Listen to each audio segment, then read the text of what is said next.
Ketika orang-orang tidak tahu suatu kata dalam bahasa Inggris, mereka membuka kamus untuk menemukan itu. Tapi seringkali kata ditemukan tidak alami, terlalu resmi atau teknis. Dan itu bukan kata yang kita gunakan dalam pembicara umum. When people don't know a word in English, they often open a dictionary. However, the word that they find is often not the word that we use in natural English. It's often too technical. Biasanya, kata yang kita gunakan adalah phrasal verb. Usually, the word that they want is what's called a phrasal verb. Phrasal verb adalah kata kerja dengan tambahan kata depan. A phrasal verb is made up of a simple verb plus a preposition. Menurut pikiranku, itu struktur paling membingungkan untuk dipelajari dari pelajar percakapan bahasa Inggris. In my mind, it's the most confusing part of learning how to speak English. For example, we have the word work. Semua orang tahu arti work. Tetapi, jika kita menempatkan di depan kata ini tersebut, work on, work off, work as, work in, work over, work away, semua kata-kata ini ada arti berbeda.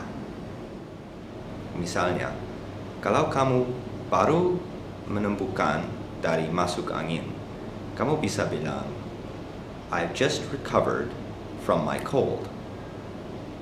Tetapi kata ini recovered itu biasanya kita menggunakan kata itu untuk menekankan situasi lebih serius.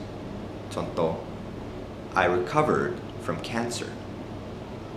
Di dalam situasi ini mungkin itu lebih alami untuk menggunakan phrasal verb ini get over.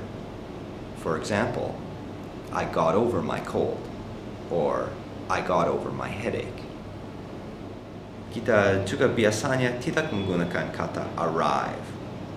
We usually use the word arrive in a very formal situation. For example, the plane arrived at the airport. Tetapi, jika kita bicara tentang hidupnya kita tidak menggunakan kata arrive. We would use the phrasal verb get to or get back. For example, I got to my office. I got back home. We also don't usually use a word like endure, kecuali dalam situasi paling serius.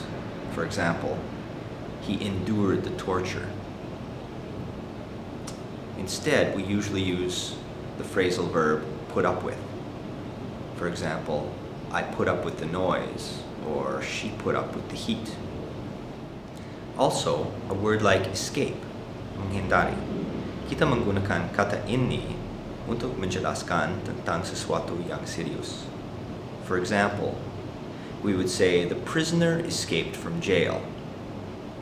Tetapi, jika aku mau bicara tentang hidupku, aku tidak akan menggunakan kata sama itu.